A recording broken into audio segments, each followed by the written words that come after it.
મુખ્યમંત્રી શ્રી ભૂપેન્દ્ર પટેલે નશામુક્ત ભારત અભિયાન અંતર્ગત નશામુક્તિ અભિયાન વાનનું પ્રસ્થાન કરાવ્યું।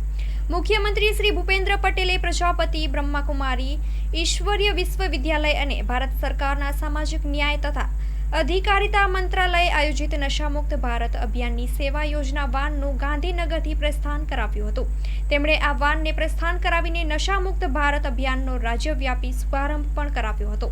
આ અભિયાન ગુજરાતમાં 19મી ફેબ્રુઆરી 2025ના રોજ અંબાજીથી શરૂ થવાનું છે, તો સમગ્ર વર્ષ દરમિયાન ચાલનારા આ નશામુક્ત ભારત અભિયાન અન્વયે નશામુક્તિ અભિયાન વાન રાજ્યના બધા જ જિલ્લાઓને આવરી લઈને રોજના 5 ગામોની મુલાકાત લેશે।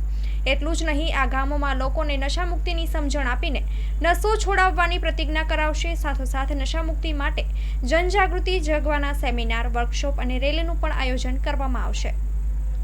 ખાસ ટ્રેનર દ્વારા લોકોને નશામુક્તિની ટ્રેનિંગ આપીને તેઓ પણ બીજાને વ્યસનો છોડાવી શકે તેવા સક્ષમ બનાવવાની દિશામાં આ અભિયાન અંતર્ગત સેવા પ્રવૃત્તિ પણ હાથ ધરવાની છે।